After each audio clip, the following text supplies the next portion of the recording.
नमस्कार साथियों, स्वागत है आपका सिनर्जी आईएएस एकेडमी के ऑफिशियल यूट्यूब चैनल पर।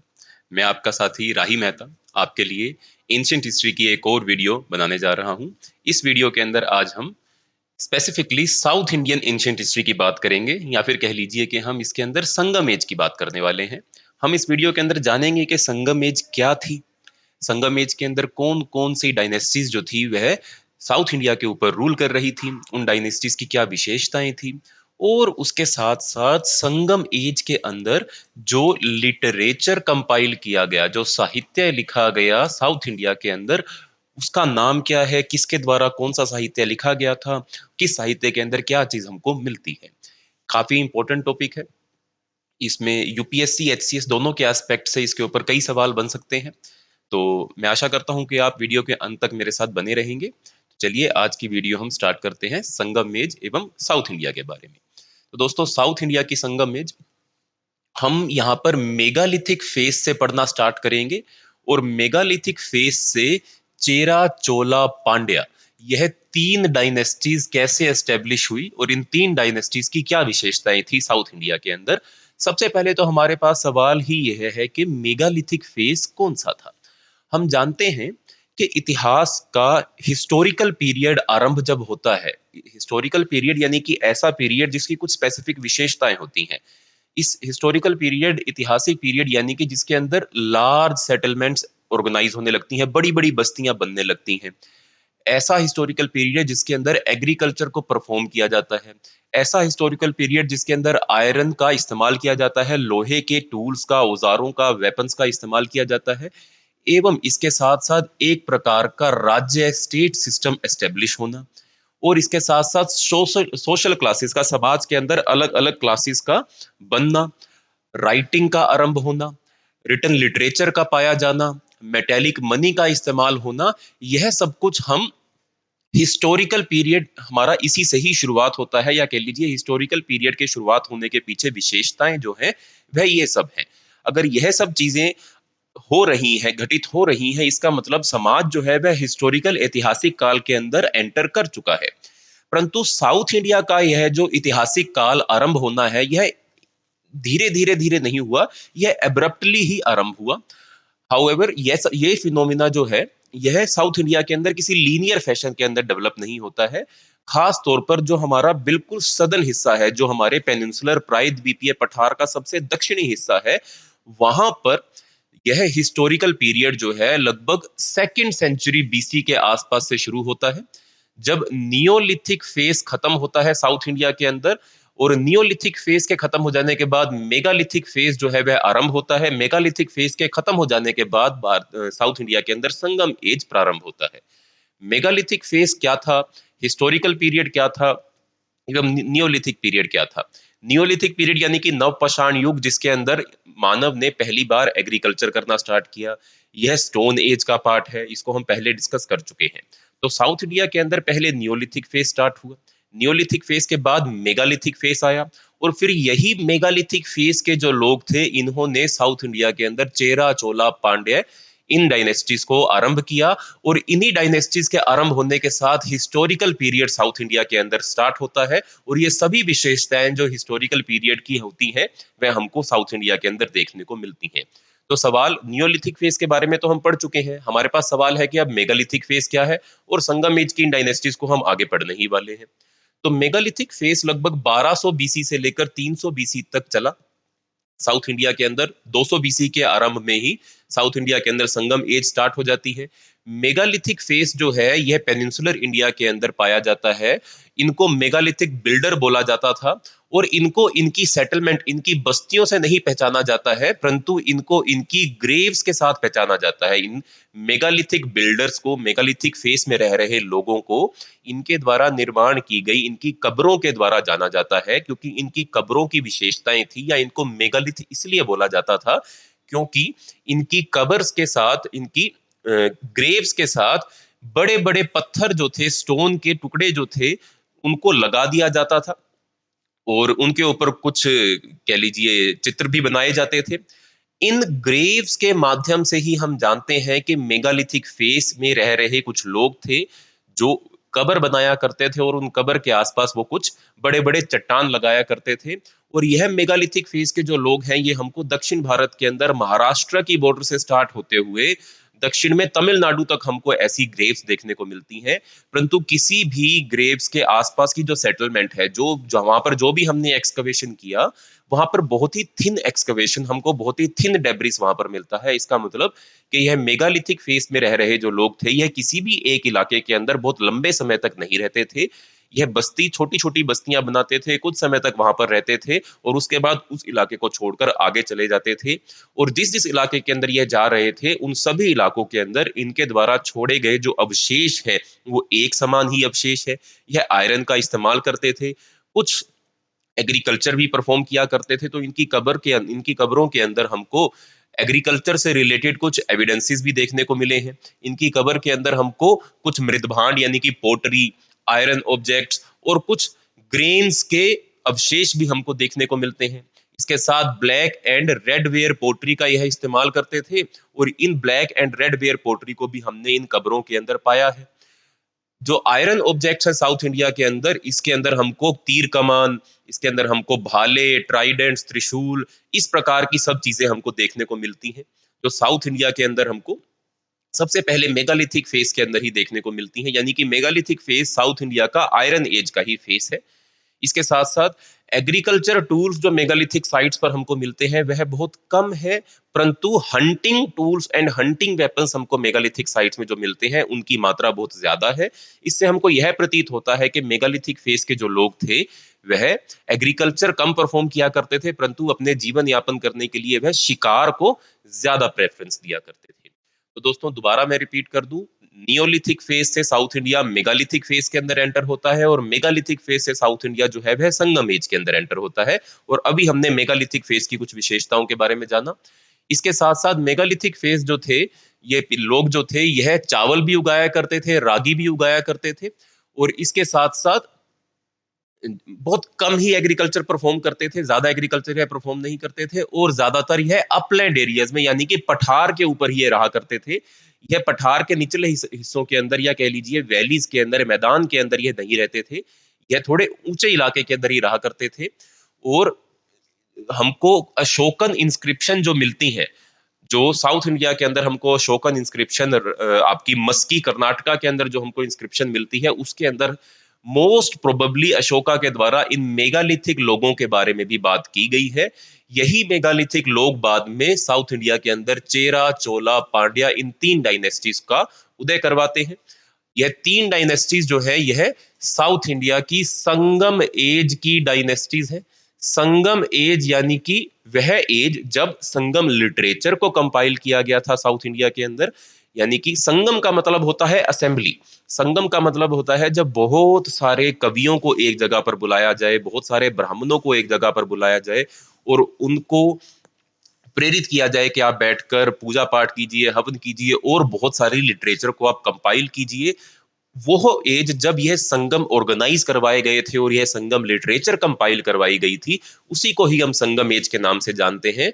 इस संगम एज के अंदर दक्षिण भारत के अंदर यह तीन वंश मौजूद थे, चेरा, चोला एवं पांड्या। ठीक है दोस्तों, तो सबसे पहले हम इन तीनों किंगडम्स की बात करते हैं। सबसे पहली किंगडम पांड्या किंगडम, यह आज के तिरुनवेली, मदुरई, रामानद और त्रवणकोर जिले के अंदर फैली हुई है। कैपिटल इनकी मदुरई हुआ करती थी। एम्बलम इनका, चिन्ह इनका फिश हुआ करता था और सबसे इंपॉर्टेंट पोर्ट इनका कोरकाई हुआ करता था। पांड्या किंगडम आज के तिरुनवेली, मदुरई, रामानंद जिले में फैली हुई थी। अगर हम इसको मानचित्र पर देखें तो पांड्या किंगडम जो है वो इस इलाके के अंदर फैली हुई थी। सबसे दक्षिण के अंदर स्थित थी पांड्या।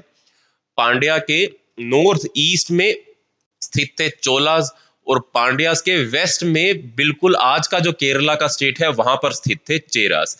यह तीन सबसे प्रमुख डायनेस्टी साउथ इंडिया के अंदर संगम एज में मौजूद थी। सबसे सदर्न मोस्ट टिप के ऊपर पांड्यास, पांड्यास के नॉर्थ ईस्ट के अंदर चोलास और जो वेस्टर्न घाट्स और हमारे वेस्टर्न कोस्टल प्लेन्स के बीच का एक नैरो सा इलाका है जहां पर आज का केरला स्टेट मौजूद है, वहां पर मौजूद थे चेरास। चेरास को केरला पुत्र या सत्यापुत्र के नाम से भी हम जानते हैं। तो दोस्तों Pandyas, Pandyas capital Madurai, emblem fish and इनका सबसे प्रमुख जो बंदरगाह था उसका नाम था कोरकाई। उसके बाद चोलाज, चोलाज आज का त्रिचुर्रापल्ली डिस्ट्रिक्ट, आज का तंजौर डिस्ट्रिक्ट जो कि तमिलनाडु में सिचुएटेड है, यह इनके इलाके में था। इसी इलाके पर चोलाज जो थे वह रूल कर रहे थे संगम एज के दौरान। कैपिटल थी इनकी उरैयूर, एम्बलम था इनका टाइगर, एवं सबसे प्रमुख इनका बंदरगाह था पुहाड़ या फिर कावेरी पटना। इसके साथ साथ तीसरा सबसे प्रमुख जो वंश था वह था चेरा। यह आज की केरला की कोस्ट के ऊपर इनका राज्य फैला हुआ था। इनकी कैपिटल थी वणजी या फिर करूर। इनका एम्बलम था बो, और इनका सबसे प्रमुख जो बंदरगाह था उसका नाम था टोंडी या फिर मुछीरी। टोंडी या फिर मिछिरी। यह तीन वंश साउथ इंडिया के अंदर संगम एज के अंदर मौजूद थे। पांड्या, चोरा एवं चोला एवं चेरा, यह तीन वंश संगम एज में मौजूद थे। अब इन तीनों वंशों को हम थोड़ा डिटेल में बात करेंगे एक एक करके। सबसे पहले पांड्यास। पांड्यास सबसे दक्षिण के अंदर मौजूद वंश था। दक्षिण एवं दक्षिण पूर्वी हिस्सा जो था इंडियन पेनिनसुला का वह पांड्या उन पर रूल कर रहे थे। पांड्यास को सबसे पहले मेगास्थनीज के द्वारा मेंशन किया गया है। मेगास्थनीज सिलिकस निकेटर के द्वारा भेजे गए अम्बेसडर जो चंद्रगुप्त मौर्य के दरबार के अंदर रहते थे, उनके द्वारा सबसे पहले पांड्या किंगडम को मेंशन किया गया है। एवं मेगास्थनीज ने अपनी अपनी कोटेशन के अंदर लिखा है कि पांड्यास को पर्ल्स के लिए सेलिब्रेट किया जाता था, यानी कि पांड्यास किंगडम जो थी यह मोतियों का व्यापार करती थी और इनको एक महिला के द्वारा रूल किया जाता था। यानी कि अगर मेगास्थनीज की बात को हम माने तो पांड्यन सोसाइटी जो थी वो मेट्रियार्कल सोसाइटी थी, यानी कि मातृ सत्ता सोसाइटी थी। परिवार के अंदर माता का रोल सबसे अहम हुआ करता था, ऐसा हमें मेगास्थनीज के रिकॉर्ड से प्राप्त होता है। संगम लिटरेचर जो लिखी गई वह भी पांड्यन रूलर्स के बारे में मेंशन करती है। तीनों की तीनों संगम जो हुई, तीनों संगम, तीन बार संगम बुलाए गए, तीन बार संगम लिटरेचर कंपाइल की गई, तीनों ही पांड्यास की अध्यक्षता के अंदर हुई। एवं यही संगम लिटरेचर हमको बताती है कि पांड्यन किंगडम काफी वेल्दी किंगडम थी, काफी प्रोस्परस किंगडम थी, काफी रिच थे ये। और इसके साथ साथ संगम लिटरेचर हमको बताती है कि पांड्यन किंग्स जो थे यह व्यापार से काफी ज्यादा पैसा कमाते थे। और व्यापार ये किसके साथ करते थे? यह रोमन एम्पायर के साथ समुद्र के माध्यम से व्यापार किया करते थे। एवं रोमन एम्पायर एवं पांड्यन किंगडम के बीच में एम्बेसीज भी एक्सचेंज हुआ करती थी। एवं रोमन एम्पायर की एम्बेसी ने पांड्यन किंगडम के अंदर जो आपका रोमन एम्परर अगस्तस थे उनसे एम्बेसी रिसीव भी की थी। ठीक है दोस्तों, इसके साथ साथ ब्राह्मण्स काफी ज्यादा कंसिडरेबल इन्फ्लुएंस एंजॉय करते थे। ब्राह्मण काफी ज्यादा इंपॉर्टेंट थे, प्रमुख थे पांड्यन किंगडम के दौरान। और जो किंग्स थे वह वैदिक सेक्रीफाइसेस परफॉर्म किया करते थे। नेदियोन, पलशाई एंड मुद्दू कुंदुनी, नेदियोन, पलशाई एंड मुद्दू कुंदिनी, यह सबसे प्रमुख, सबसे पहले पांड्यन किंग हुआ करते थे जिनके दौरान पांड्यन राज्य जो था वो एस्टेब्लिशमेंट में आया। परंतु सबसे ज्यादा इंपॉर्टेंट पांड्यन किंग जो है वो है नेदी जेलियान, नेदू जेलियान वन एवं नेदू जेलियान टू। नेदू जेलियान वन का नाम शिल्पादिक्रमन नामक एक संगम लिटरेचर में लिखी गई किताब में हमको देखने को मिलता है। शिल्पादिक्रमन एक ऐसी किताब है जो कि कोवलम एवं कन्नगी की स्टोरी के बारे में हमको बताती है। कोवलम एवं कन्नगी की स्टोरी के बारे में हमको बताती है। कोवलम, कन्नगी एवं माधवी, इन तीनों की स्टोरी उसके अंदर मौजूद है। इस स्टोरी के तहत कोवलम को एग्जीक्यूट करवा दिया गया था नेदू जेलियान वन के द्वारा। एवं इसके चलते नेदू जेलियान वन जो थे वह गम से ही मर गए थे। भले ही उन्होंने ही कोवलम को मारने का फैसला किया था या कोवलम को मौत की सजा सुनाई थी, परंतु उसके बाद वह इतना दुखी हुए कि नेदू जेलियान कोवलम की मृत्यु के बाद खुद भी रिमोर्स के अंदर उनकी डेथ हो जाती है। शिल्पादिक्रमन के ऊपर हम आगे भी बात करेंगे संगम लिटरेचर के अंदर। दूसरे प्रमुख किंग जो थे पांड्यन के वो थे नेदू जेलियान टू। इनको इंपॉर्टेंट पांड्यन रूलर माना जाता है क्योंकि इन्होंने अपने आसपास के बहुत सारे इलाके को, बहुत सारी टेरिटरी को अपने कंट्रोल में किया था। और ऐसा संगम लिटरेचर के अंदर लिखा गया है कि नेदू जेलियान टू के द्वारा चेरास, चोलास और उसके अलावा 5 अदर प्रिंसिपैलिटीज के एक गठबंधन के साथ इनका जो युद्ध हुआ था, जिस युद्ध को हम बैटल ऑफ तलई यलंगम के नाम से जानते हैं, बैटल ऑफ तलई यलंगम। इस बैटल में नेदू जेलियान टू ने इन सभी चेरा, चोलाज और अदर 5 प्रिंसिपैलिटीज, अदर 5 चीफ्टियंस के गठबंधन को डिफीट कर दिया था। तो नेदुजेलियान 1 का नाम शिल्पादिक्रमण से आता है और नेदुजेलियान 2 का नाम हम याद करते हैं बैटल ऑफ तलई यलंगम के नाम से। ठीक है दोस्तों, तो यह थे पांड्याज। नेक्स्ट मूव करते हैं चोलास पर। चोलास भी बहुत इंपॉर्टेंट आपकी डायनेस्टी थी, बहुत इंपॉर्टेंट वंश था। चोला किंगडम को चोला मंडलम भी कहा जाता था, जिसे आज की डेट में हम कोरोमंडलम कोस्ट के नाम से जानते हैं। तो कोरोमंडल कोस्ट जहां पर मौजूद है, वहां पर संगम एज के दौरान चोलाज राज किया करते थे। पांड्या के उत्तर पूर्वी इलाके के अंदर बसी हुई थी ये किंगडम, एवं पेन्नार एवं वेल्लार नदी के बीच में उसके दोआब में स्थित था चोला मंडलम या कोरामंडलम। और सबसे इंपॉर्टेंट जो इनकी पॉलिटिकल पावर, जहां पर सेंटर थी, जो इनकी कैपिटल थी, उसका नाम था उरैयूर। और यह कॉटन ट्रेड के लिए, कपड़े आपके कपास के व्यापार के लिए यह बहुत फेमस थे। और इसके साथ साथ एक चोला किंग थे जिनका नाम था एलार। एक चोला किंग थे जिनका नाम था एलार। ऐसा कहा जाता है कि 2nd सेंचुरी बीसी में, यह भी संगम लिटरेचर के अंदर ही मेंशन है, यह एलार ने 2nd सेंचुरी बीसी के अंदर श्रीलंका पर अटैक किया था, श्रीलंका को अपने कंट्रोल में कर लिया था और अगले 50 साल तक चोलाज ने श्रीलंका के ऊपर रूल किया था। और चोलास जो थे, इनके पास एक बहुत ही एफिशिएंट नेवी भी मौजूद थी। इस नेवी की मदद से ही इन्होंने श्रीलंका पर अटैक किया था और व्यापार को काफी ज्यादा इन्होंने बढ़ाया था। इनकी जो मेन सोर्स थी इनकम की, या सबसे ज्यादा पैसा ये कमाते थे कॉटन के व्यापार के साथ ही। और जो सबसे प्रमुख किंग जो संगम एज के अंदर चोला किंग जो मेंशन किए गए हैं, उनका नाम है करिकाल। ठीक है दोस्तों, सबसे प्रमुख राजा जो चोला के मेंशन किए गए हैं संगम एज के अंदर, उनका नाम है करिकाल। यह सबसे प्रमुख, सबसे फेमस चोला किंग थे जिन्होंने पुहाड़ को एस्टेब्लिश किया था। पुहाड़ को आज की डेट में हम कावेरी पट्टनम के नाम से जानते हैं। और यह ट्रेड एंड कॉमर्स का एक बहुत बड़ा सेंटर बना, एक बहुत बड़ा बंदरगाह बना चोला एम्पायर के दौरान। इसके साथ साथ करिकाल ने लगभग 160 किलोमीटर लंबा एक एम्बैंकमेंट, एक तरीके का बांध भी कावेरी नदी के ऊपर बनवाया।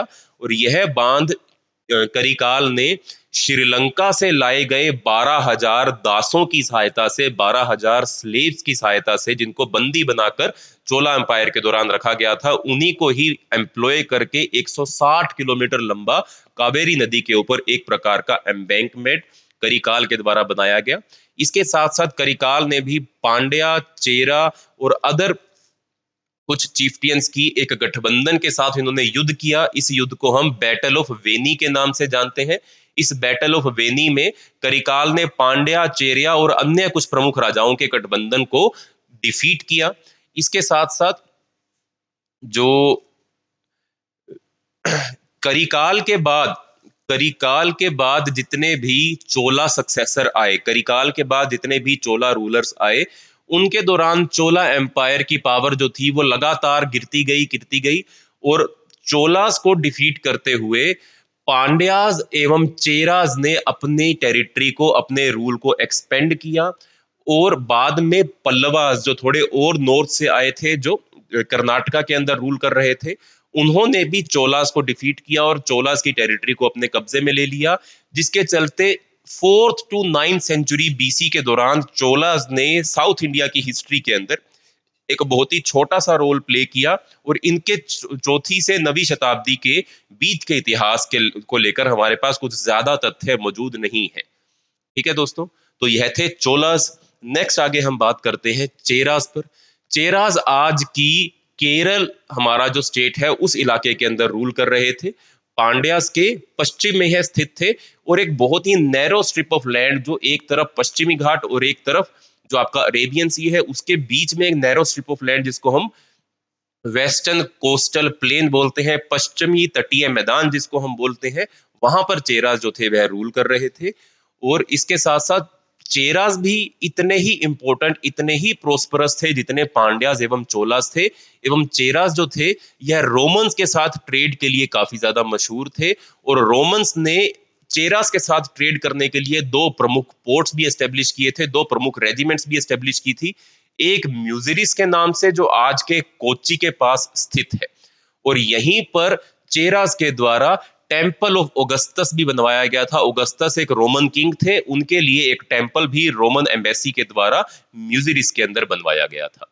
दोस्तों, सबसे पहले जो किंग थे चेरास के उनका नाम था उदी यंजरल, उदी यंजराल सबसे पहले अर्लीस्ट नोन चेरा किंग थे, परंतु सबसे प्रमुख चेरा किंग जो थे उनका नाम है सेंगु तुवम। ये सेंगु तुवम जो थे यह चेरा प्रमुख किंग थे। इनको रेड चेरा के नाम से भी जाना जाता था और इन्हें गुड चेरा के नाम से भी जाना जाता था। इसके साथ साथ जो संगम लिटरेचर के दौरान लिखा गया एक टेक्स्ट जिसका नाम हमने पहले भी लिया है, शिल्पादिक रमन, शिल्पादिक रमन इनकी मिलिट्री कंक्वेस्ट को डिस्क्राइब करती है और बताती है कि सेंगु तुवम ने अपने आसपास के काफी सारे इलाके के ऊपर रूल एस्टेब्लिश किया था, जिसमें सबसे प्रमुख था कोंगू कंट्री को डिफीट करना, कोंगू कुदुकूर फोर्ट्रेस को अपने इलाके में कैप्चर करना। इसके साथ साथ ऐसा भी संगम लिटरेचर के अंदर कहा जाता है कि सिंगु तुवम ने नॉर्थ के अंदर भी अटैक किया था और गंगा नदी को भी इन्होंने क्रॉस कर लिया था, जो कि थोड़ी एग्जैजरेशन हमको प्रतीत होती है। ऐसा नॉर्थ इंडिया के हिस्ट्री के अंदर किसी भी प्रकार का प्रमाण हमको नहीं मिलता है कि सिंगु तुवम ने नॉर्थ के अंदर भी अटैक किया था एवं गंगा नदी को उन्होंने पार कर लिया था। ठीक है दोस्तों, परंतु सेकंड सेंचुरी सी के बाद चेरा पावर भी लगातार डिक्लाइन होती जाती है एवं इसके बाद 8वीं शताब्दी तक हमको चेरा के बारे में, चेरा किंगडम के बारे में कुछ ज्यादा जानकारी प्राप्त नहीं होती है।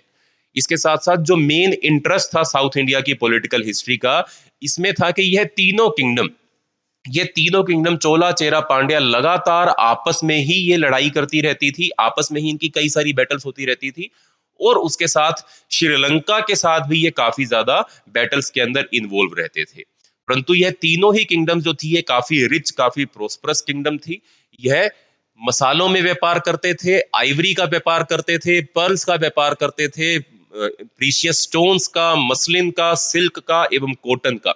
व्यापार के अंदर इन तीनों ही किंगडम्स का बहुत बड़ा अहम योगदान था। व्यापार में तीनों ही किंगडम्स काफी प्रमुख थी, तीनों ही किंगडम्स काफी रिच थी, काफी प्रोस्परस थी। ठीक है दोस्तों, तो यह थी तीनों किंगडम्स, इनके बारे में हमने कुछ इंपॉर्टेंट फैक्ट जाने। अब हम चलते हैं संगम एज के लिटरेचर के ऊपर। तो दोस्तों, हमने संगम एज के बारे में पहले भी जाना। संगम एज क्या है? जो साउथ इंडिया के अंदर बुलाई गई पोएट्स की जो असेंबली है, पोएट्स की जो असेंबली है जिसके अंदर काफी सारा लिटरेचर जो था वह कंपाइल किया गया, उस एज को हम संगम एज, और उस एज में कंपाइल की गई लिटरेचर को हम संगम लिटरेचर के नाम से जानते हैं। तो संगम एज ही एंशियंट, संगम लिटरेचर ही एंशियंट साउथ इंडिया की हिस्ट्री या फिर तमिलकम की हिस्ट्री को जानने के लिए सबसे प्रमुख सोर्स है हमारे पास। ये तमिलकम, यह संगम लिटरेचर जो है ये 3rd सेंचुरी बीसी से 3rd सेंचुरी एडी तक कंपाइल की गई और पोएटिक फॉर्मेट के अंदर इसको कंपाइल किया गया। 2 थीम्स है इस संगम लिटरेचर की, एक थीम है इनकी लव और एक थीम है इनकी वॉर। अहम एवं पुरम, अहम यानी कि वॉर एवं पुरम यानी कि लव, यह दो मेजर थीम्स हैं जो संगम लिटरेचर जिसके ऊपर कंपाइल की गई है, love and war. Sangam as एक कॉलेज था, असेंबली थी तमिल पोइट्स की, जिसको रॉयल पेट्रोनेज के दौरान बुलाया जाता था और ऐसा कहा जाता है कि लगभग 3 संगम ऑर्गेनाइज की गई थी और लगभग 9900 वर्षों तक यह संगम जो एज है ये चलती रही, या ये असेंबलीज जो थी ये चलती रही, जिसके अंदर 8598 पोइट्स ने हिस्सा लिया और 197 पांड्यन किंग्स ने इसको पैट्रोनेज प्रोवाइड की, जो कि थोड़ी एग्जैजरेशन हमको लगती है। इतना पुरानी काल संगम एज के अंदर मौजूद नहीं था, परंतु ऐसा संगम लिटरेचर के अंदर मेंशन किया गया है। सबसे पहली संगम जो हुई वह ओल्ड मदुरई के अंदर हुई। सबसे पहली संगम ओल्ड मदुरई के अंदर ऑर्गेनाइज करवाई गई। सेकंड संगम कपादापुरम के अंदर ऑर्गेनाइज करवाई गई और तीसरी संगम न्यू मदुरई के अंदर ऑर्गेनाइज करवाई गई। संगम एज को ब्रॉडली हम 2 ग्रुप्स के अंदर डिवाइड करते हैं। संगम लिटरेचर को हम 2 ग्रुप्स में डिवाइड करते हैं। पहला जो ग्रुप है वो है नरेटिव और दूसरा ग्रुप जो है संगम लिटरेचर का वो है डाइडेक्टिक। पहला नरेटिव और दूसरा है डाइडेक्टिक। तो नरेटिव टेक्स्ट के अंदर सबसे पहले आता है मेलका नक्कू। नरेटिव टेक्स्ट में सबसे पहले आता है मेलका नक्कू, जो कि दूसरी संगम के अंदर कंपाइल किया गया था। मेलका नक्कू का मतलब होता है 18 मेजर वर्क्स। मिल्का नक्कू का इंग्लिश में ट्रांसलेशन होता है 18 मेजर वर्क्स। इसके अंदर 2 डिविजन्स हैं।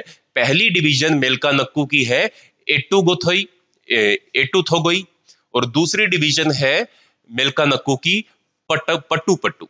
पहली डिवीजन है एटुथोगोई और दूसरी डिवीजन है पट्टू पट्टू। एठुथोगोई है इसके अंदर 8 पोएम्स लिखी गई हैं एवं पट्टू पट्टू के अंदर 10 स्मॉल पोएम्स लिखी गई हैं। एठुथोगई के अंदर लार्ज 8 पोएम्स एवं पट्टू पट्टू का मतलब कलेक्शन ऑफ 10 स्मॉल पोएम्स। ठीक है दोस्तों, तो यह नरेटिव पार्ट है। यह नरेटिव पार्ट हमको किसके बारे में बताता है? यह हीरोइक पोएट्री है। ये संगम एज के दौरान मौजूद जो पांड्यन किंग्स थे, जो पांड्यन हीरोज थे, उनके युद्ध के बारे में, उनकी बैटल के बारे में, किस प्रकार से उन्होंने अपना स्टेट फॉर्म किया, किस किस प्रकार की उन्होंने जंग लड़ी, उसके बारे में ये नरेटिव टेक्स्ट जो है वो हमको बताता है। ठीक है दोस्तों, तो नरेटिव टेक्स्ट यानी कि मेलका नक्कू की 2 डिवीजन है, एथुथोगोई और दूसरी है पट्टू पट्टू। आगे बढ़ते हैं। डाइडेक्टिक पोर्शन जो है इसको किल्का नक्कू के नाम से हम जानते हैं। किल्का नक्कू का मतलब होता है 18 माइनर वर्क्स। मेलका नक्कू का मतलब था 18 मेजर वर्क्स, किल्का नक्कू का मतलब है 18 माइनर वर्क्स, जिसके अंदर शामिल है तिरुकुराल एवं नलादियार। इसके 2 डिवीजन है। पहला डिवीजन है किल्का नक्कू का तिरुकुराल और दूसरा डिवीजन है नलादियार। यह जो डाइडेक्टिक पोर्शन है ये समाज में कोड ऑफ कंडक्ट के बारे में हमको बताते हैं कि राजा को किस प्रकार से अपनी ड्यूटीज को परफॉर्म करना है, समाज के अंदर जो लोग रह रहे हैं उनको किस प्रकार की ड्यूटीज को परफॉर्म करना है। इसके साथ साथ अलग अलग सोशल ग्रुप्स और वह क्या काम किया करते थे, इसके बारे में भी हमको डाइडेक्टिक पोर्शन जो है वो बताते हैं। ठीक है दोस्तों, इसके साथ साथ जो अशोका का 2nd एवं 13th रोक एडिक्ट है वह भी सदर्न किंगडम्स के बारे में मेंशन करता है। अशोकन मौर्यन एम्पायर के 4 नेबर्स के बारे में वह मेंशन करता है और उसके अंदर चोलास, चेरास एवं पांड्यास एवं सत्यापुत्र, इन 4 किंगडम्स को मेंशन किया गया है। इसके साथ साथ कलिंग एम्पायर के खारवेल राजा की हथनी गुम्फा इंस्क्रिप्शन के अंदर भी तमिल किंगडम्स के बारे में मेंशन किया गया है। ठीक है दोस्तों, तो यह थी संगम लिटरेचर जो संगम्स के दौरान ऑर्गेनाइज करवाई गई, कंपाइल करवाई गई। इसके बाद कुछ और संगम लिटरेचर भी हमारे पास मौजूद है। यह तो नरेटिव एवं डाइडेक्टिक पार्ट था। इसके अलावा अदर सेकुलर संगम लिटरेचर जो है वो है, पहला है शिल्पादी क्रमन। शिल्पादी क्रमन को इलांगो आदि गाल के द्वारा लिखा गया था। यह लव अफेयर के बारे में एक प्ले है, एक कहानी है जो कोवलम, कन्नगी और माधवी से जुड़ी हुई है। कोवलम एवं कन्नगी जो थे वह पति पत्नी थे और माधवी जो थी वह कोवलम की एक्स्ट्रा मैरिटल अफेयर था, जिसके चलते ये सारी कहानी जो है शिल्पादी क्रमन इन तीनों करेक्टर्स के अराउंड रची गई, इलांगो आदि काल के द्वारा रची गई। इसी कहानी से बाद में साउथ इंडिया के अंदर कन्नगी कल्ट या कन्नगी सेक्ट डेवलप होता है। ठीक है दोस्तों, नेक्स्ट जो प्रमुख संगम लिटरेचर है वह है मनी मेकलाई। मनी मेकलाई जो है वो सितलई सतनार के द्वारा लिखी गई थी। यह शिल्पादी क्रमन की ही एक्सटेंडेड स्टोरी है और अगली जनरेशन के बारे में बात करती है। यह माधवी एवं कोवलम के द्वारा पैदा हुई जो पुत्री थी मनी मेकलाई, उनकी कहानी के बारे में यह बताती है। मनी मेकलाई शिल्पादी क्रमन की ही एक्सटेंशन है, अगली जनरेशन की कहानी है। कोवलम एवं माधवी की पैदा हुई जो बेटी थी उसका नाम था मनी मेकलाई, उसके ऊपर ही लिखी गई यह कहानी है।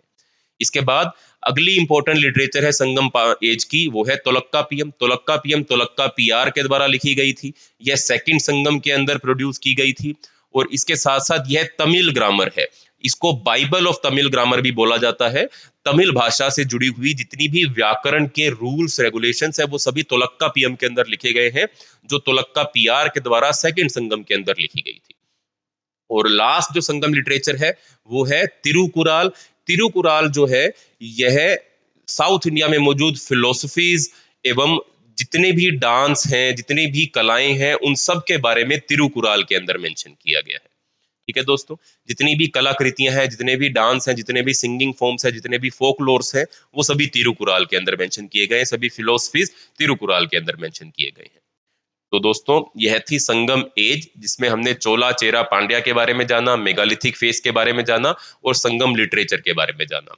अगर आपको यह वीडियो अच्छी लगी हो तो कृपया करके लाइक एवं कमेंट के माध्यम से हमको जरूर बताइएगा।